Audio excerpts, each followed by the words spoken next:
the air leakage based on the pressure differential. So you don't have to put in the CFM of the air leakage. It'll just do the calculation for you. You calculate the air leakage rate based on the pressure differential between the house pressure and the fan pressure. So it can do that automatically. The other thing I can do is I can sit here and say how many vents I actually have existing in the house. Maybe you have a bathroom fan range hood that has a total effective CFM of 100 cubic feet per minute in terms of venting. So I have that, and I have my pressurization, and what I can actually do is save that information. Then if I go over here and I say calculate, it actually goes through and using the various and sundry methods to calculate what the recommended target air leakage number should be based on these different methods. Then it actually says what the target should be. So my current leakage is 3220, and the target should be 1350. So it just gives you some numbers that you'll be able to use for later on. And now what I might do here is, so I'll add the measures here to the measure list. So the first measure I always add is going to be my blower door guided air sealing. And I have some fixed cost to do this, say $200, and I do one of those.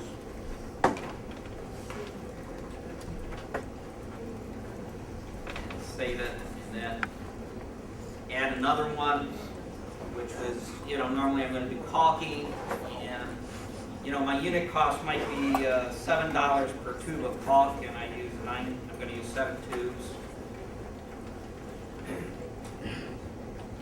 Save that.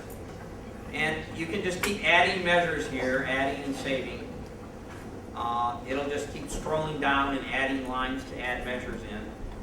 So I might want to weather strip my doors, and it's $10 a door, and there's 2 doors to weather strip. So again, once I'm done adding all those measures in, and they would normally be being added in off a list of measures that an auditor has provided. I'll go back, when I'm done, I go back to my priority list, and I'll see the various and sundry measures I added in, for my air infiltration. I'm still under air infiltration, so I only see those measures. So if I go back to the top level priority audit list where I see everything, now I'm going to see my health and safety, replace oil tank, and my 3 air sealing measures. So I see all the measures. And so what we're going to do here is go through and just add some of the other measures in. I first have to pick a priority level, so I don't know. So now I can go to attic insulation. And in this case, it's going to ask a little bit of information about the attic. It's going to, is it a floored? Is it just an unfloored? Is it a mobile home attic? Is it a mobile home? Open knee wall flat, floored knee wall flat. Basic information about the attic. So I have an unfloored attic. It's going to ask me what my existing R rating is, and let's say it's only, say, 10. Again, it's going to ask me the length and width, which in this case, I'm going to match my house, of this particular attic section. I can have multiple attic sections, so what this is asking for is for this attic section, what's the length and width, because I may have different attics, different sizes and different attics. Some will be floored, some will be floored. So you can actually put in multiple sections with different R ratings for them. So I'm doing the simple cases. I have a single attic. This is a little bit confusing for people because this dense package is talking about this checkbox here. Okay, so these 2 are the length and width, and then the dense package is talking about the checkbox. So what it's asking is, do you have dense packed insulation already in your attic? And I don't. Let's see, I just have cellulose. So I sit there and say I've got a 36 by 24 foot unfloored, straight attic. So again, it automatically calculates my square footage. The quantity is 1. I don't have more than one attic. Storage to move is again just a checkbox if people have stored things in the attic and that's going to have to get moved out in order to insulate it. So you can check that off if that's going to be required, so it'll go on the work order. It will ask,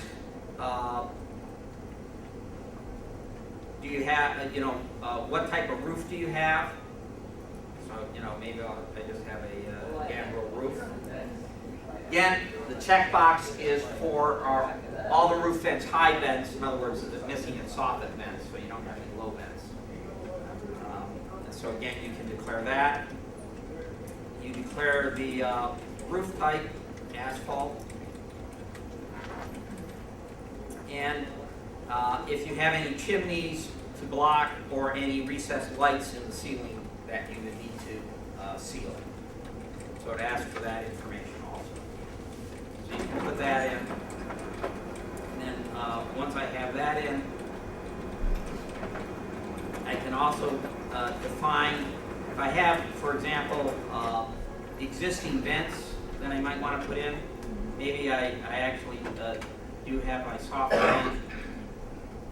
And, I have, this is in the feet of soft vent you have, so 10. And I declare that these are existing soffit vents. So you can put that information in. You could also request to install a soffit vent if you didn't have it. And then I can say what measures I want to install for insulating the attic. So the first thing I might want to do is insulate the attic hot store. And that's going to be at a cost of, to put a blanket over it, $30. There's only going to be one of those because it's just for the attic hatch door. Save that. And as long as I'm doing it for the same unfloored roof section, I don't have to hit the add button. The add button would be used if I had multiple sections. You need a record for each section.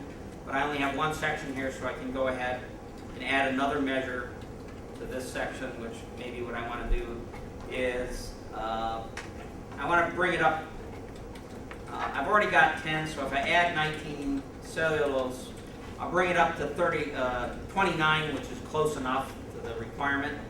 So I'm going to do, R19 cellulose in the attic for, $1 a square feet or whatever the cost is. Save that.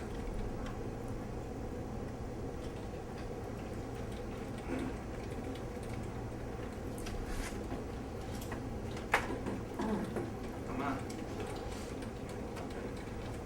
Then as soon as I save that, you'll notice it opens up another new measure for me.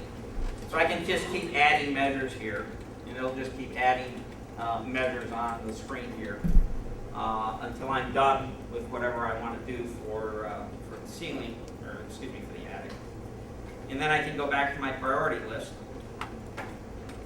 And if it was a floored attic, I could talk about what I would do for the floor insulation for the attic. This is an unfloored attic, so I'm not going to have any floor insulation measures to do for that attic.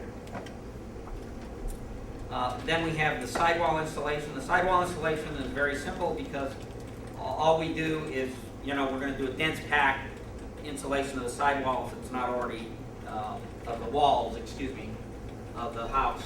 The one thing here is that you can enter in the wall measures either by direction. You can have north, south, east, west, and each wall separately. Or if you're going to do the same thing to all the walls, you can just say all walls. But when you say all walls, I give the existing R value here, 3 or something like that.